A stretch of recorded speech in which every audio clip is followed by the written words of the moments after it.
technologist. I work for Tribal Historic Preservation Office as Section 106 coordinator. You began this camp in April 1st? The camp was established April 1st, 2016. It happened fast. We were working in the Tribal Historic Preservation Office on DAPO background,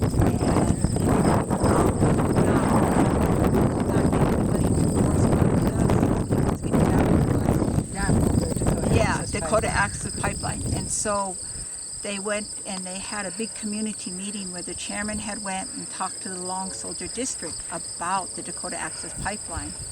And we had people come in at that time talking about, well, with XL Pipeline, we started spirit camps. Is there land available?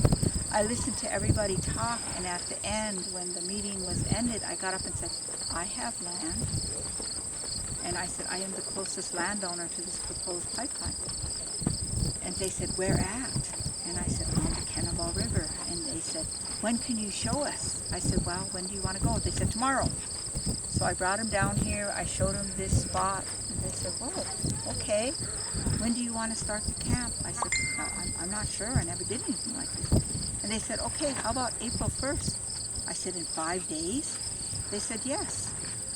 So my granddaughter likes to ride horses. So as we were having the visit with the Army Corps of Engineers to talk about Dakota Access, my granddaughter wanted to participate in a horse ride. She rides horses. So I was following the horses and my granddaughter, and they called me and said, LaDonna, they're putting up teepees on your land.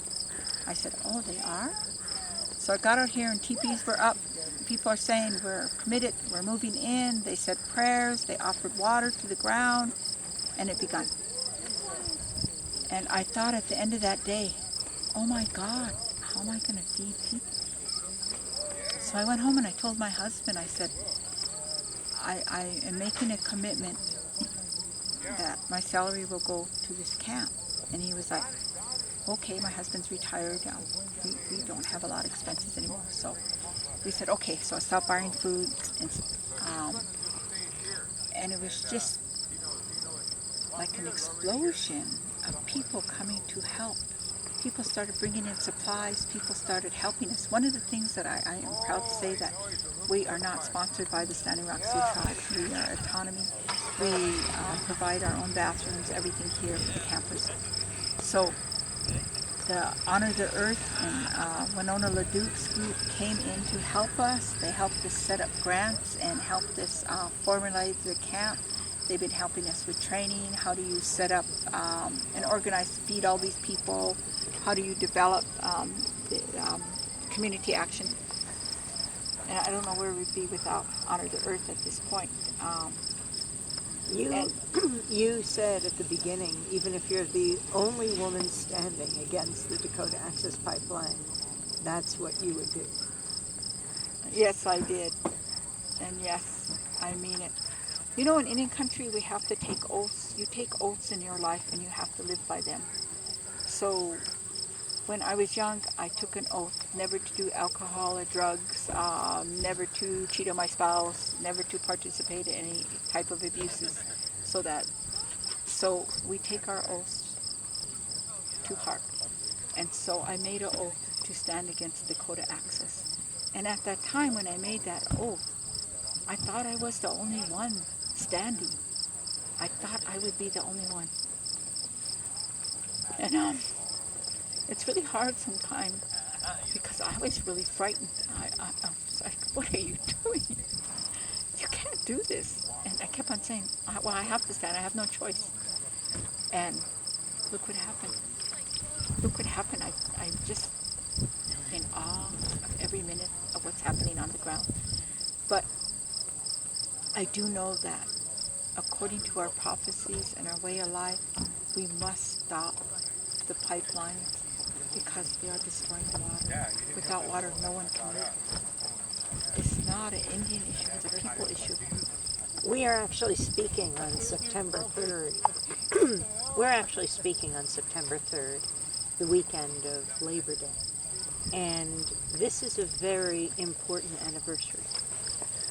I didn't even know it was Labor Day. This is September 3rd, 153 years ago. 52 years ago, the Whitestone Massacre happened, which the people in this community, the Cannonball community, are from descendants of that massacre. We are the survivors of that massacre. One of the things that, we always say is this massacre happened, America forgot they killed us, and we have just spending this time trying to figure out how to survive. So we were the wrong Indians that they killed at that time. The Dakota Wars were happening in 1863. And so the government put up this armed forces to go after the Isante, the Santee, and so they put this military action together. On the morning of September 3rd, our people were gathered, as we do every year at this time. We gather because it's harvest time, the fruit and vegetables are ready. It is a time when we are doing the buffalo calling. We have ceremonies to call the buffalo for the people to come to hunt so that we can prepare the meat for winter. So this is what was happening at Whitestone at that time. And so we have a large gathering of 4,000 people. And I think that's kind of unique. There's almost 4,000 people here. And so we had all of these communities coming in together to go into this trade. And as people are preparing buffalo hides and getting dry meat ready, they are also visiting, making relatives, having marriages. All of these things are happening in these camps. And so they say the soldiers are coming. And our leader said, we have never had an argument with the white people. We have only been at peace. We do not have a treaty with them. And so our people got together and said, we heard that if you take a white flag, they will honor that to talk with us. So they took a white flour sack and they put it on a stick, and our leaders all went out into to the soldiers to say they wanted to talk. Your grandfather was one of them? Yes. So my grandfather was the medicine man. His name was Tatanka Ohitika, Brave Buffalo. So Brave Buffalo was among them with the chiefs. They went out to talk to the soldiers. The soldiers surrounded them and took them as prisoner of war and quartered them off from their people. And so the people were watching, and just like we are taught, automatically, if there's an enemy coming in, we gather all the children in the center, all the women. People were starting to tear down their lodges. People were trying to move in the chaos. So the first things the women did is they tied the babies to the dogs. They tied the children to the horses, and they shooed the dogs and the horses out of the camp. And then they gathered what they could, and they started running. Well, at the camp at Whitestone, they came down, and there's this ravine. And so the people started making their way down to the ravine. And it's kind of bizarre to us that these soldiers came in just as the sun was going down.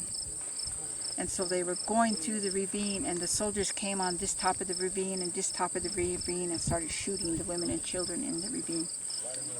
And one of our soldiers went out in front and broke the open so that people can continue running.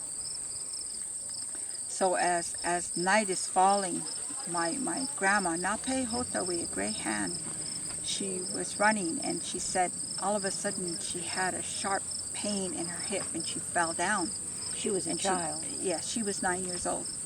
And she laid on that ground, and she spent the night calling, Ina, Ina, or Mom, Mom, with no answer. Everywhere she could hear the crying and screams, the songs of people dying. And as the sun came over, and she could see everything that was happening, two of the soldiers came and grabbed her and threw her in the back of a buckboard. I'm unsure of why that happened, because they went around and they killed the other wounded. Why they did not kill my grandmother, I do not know. So she laid in the buckboard as she watched the soldiers come and start killing the dogs and the babies, killing the horses, killing the wounded.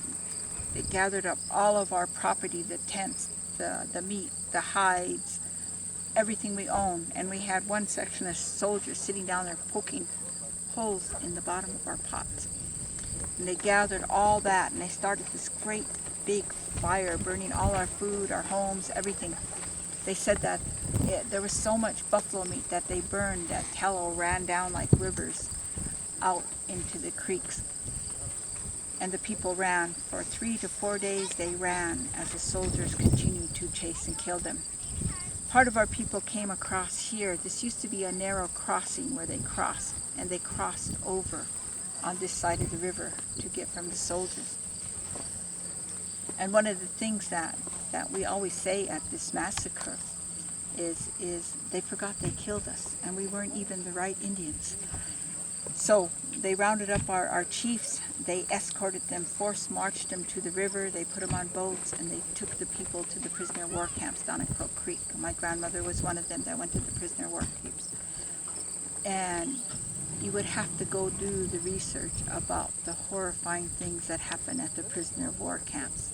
But they released us in 1870, and we came back to the east side of the river and started our homes. The Army came in 1873 and rounded up our people and brought us to this side of the river. And when they did that, we figured, okay, we can start our lives. We can do this again. So our people started the communities. They started living again. And my grandma told me that in the 1940s we were self-sufficient. We planted our own gardens. We owned our own cattle. Everybody in every community, we owned our own homes. And then in 1948, the government made the Pick-Sloan Act, which is the Army Corps.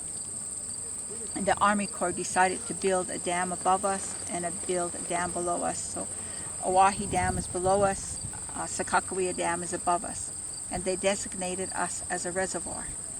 And so they came and they moved our people out of their homes. They took our homes, they moved them up into the communities and put in these low-income housing. And you lost millions of acres. Yes, in the we lost whole communities. Whole communities had to move, and so I think with the people and you know, somebody said, "Well, did your grandparents go?" No, I went through this. I lived here.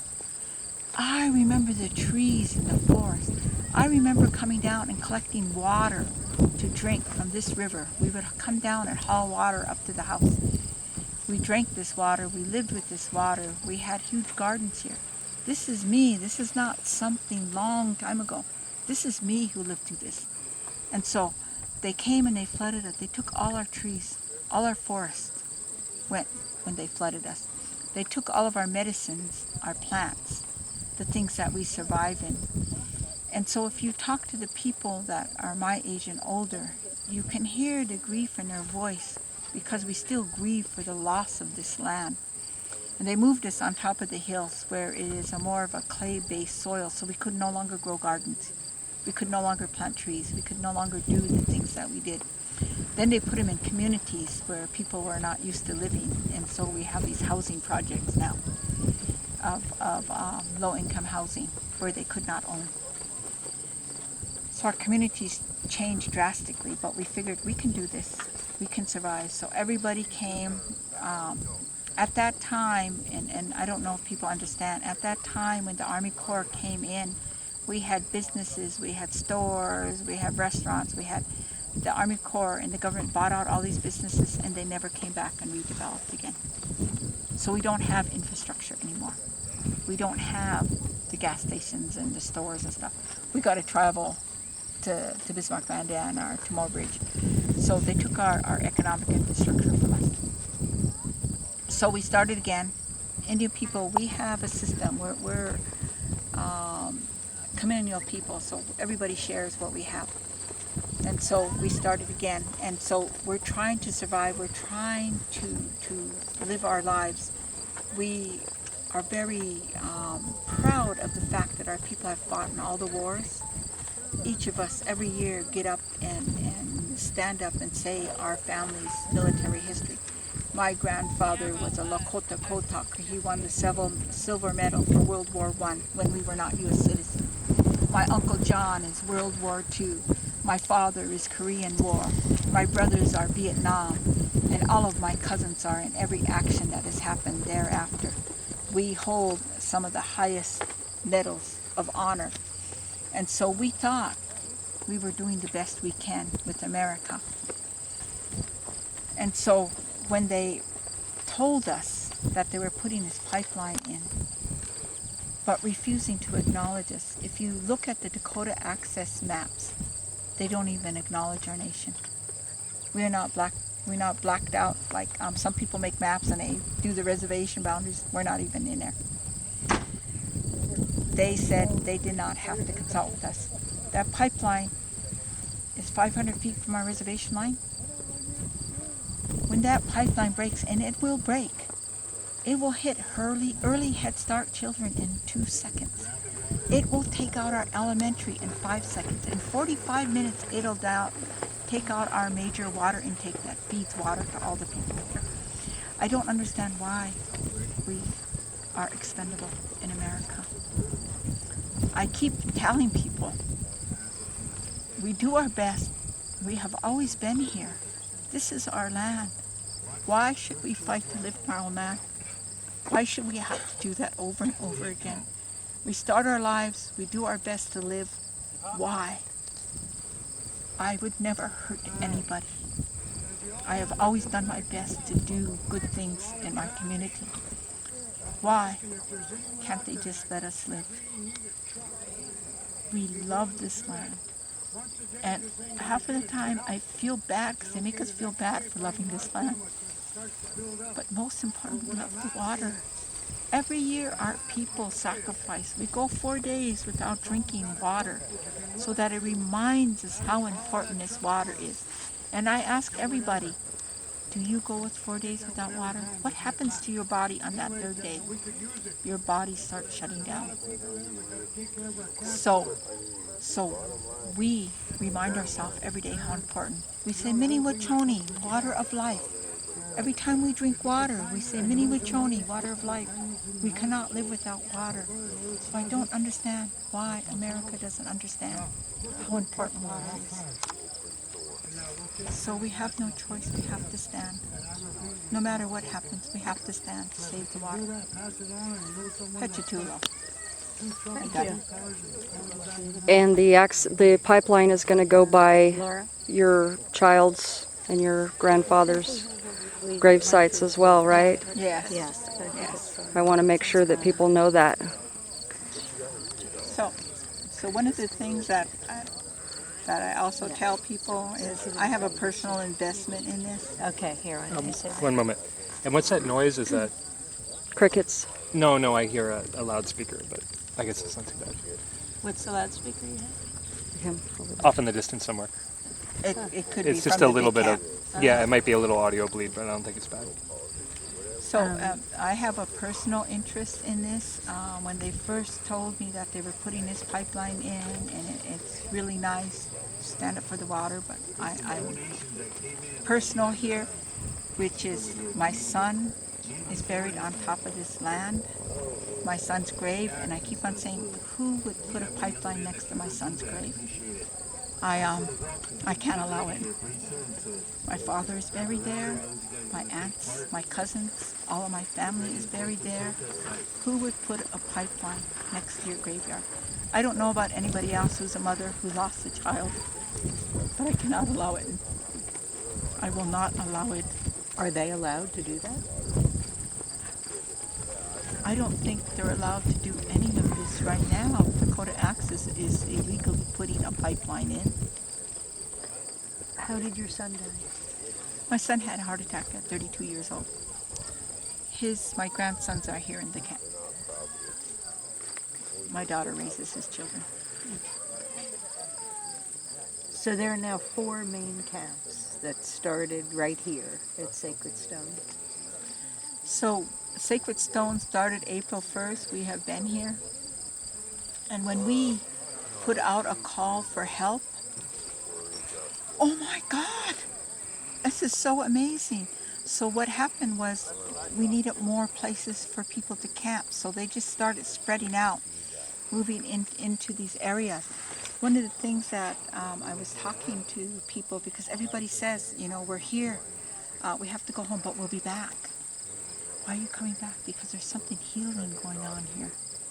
There's healing from the ground coming up. So this is way bigger than just stopping this pipeline. It's about healing a nation. So we ended up with all of these people finding places to camp around the river. So we have Sacred Stone, we have the Rosebud Camp, we have the Red Warrior Camp, and we have the Osheti Shakoan Camp, which is a large camp. And I don't understand how people automatically did this, because they are doing a tribal structure. They are coming together as we did always. But what's really amazing that's happening here is our people understand this, but all of the tribes are here. We have tribes from everywhere. And what is kind of overwhelming is we have the enemy tribes. The Crow came in. The Pawnee are here. These we have fought hundreds of years ago, and they are here standing with us. There is something amazing happening here. And the idea of the sacred stone, can you explain how these stones, round stones, got made? So as a child, when the river was in its natural state, the Cannonball River hit the Missouri River, and there was a, if you know about our river, they have a fast undertow and an overtow in the Missouri. And so when the Cannonball River hit, it created this whirlwind at the top of the mouth of the Cannonball. And that whirlwind created these round sandstones. And so the whole area was littered with these huge, some are huge, some are small, sandstones. And so our traditional name of this place is a place that makes the sacred stones. And so that's what we named the camp over. So the river is called the place that makes the sacred stone river, and the community is called the place where the sacred stones are made. So these are our traditional names. And what happened? The river got diverted? So when the Army Corps started flooding us, what they did is they dredged the mouth of the river and changed that natural flow. And were those smooth stones made anymore? No, after the Army Corps dredged, the sacred stones are no longer made. Thanks. Thank you. Okay, that's really You good. mentioned they were named by Lewis and Clark. The Did you Cannonball. say that this time? Yeah, Or we why don't you didn't say it this time. Yeah. Okay. The community of Cannonball was named after Lewis and Clark. When Lewis and Clark came down the river in 1803 and 1804, they noticed these round sandstones, and the only thing they can equate it to was cannonballs. So they, on their maps, named this Cannonball River and named this area Cannonball. And so, I don't know how many people know, but Lewis and Clark named this area Cannonballs. We don't have cannonballs in our culture. Good. Okay, Thank great. you. Thank you. For crossing that you've described, the people fleeing from the soldiers, that's where the Dakota Access Pipeline will be built? Yes, right where the Dakota Access Pipeline is the area where our people made it across the river. It is our major river crossing there. And I will say that where this pipeline is going underneath the Missouri River is also a burial site. And so they'll be going underneath this burial site. We are very concerned because any type of motion can bring up our remains. How many times does the pipeline cross the river and creeks? 200 and some times. Over 200 times. Oh yeah, me too. Thank you.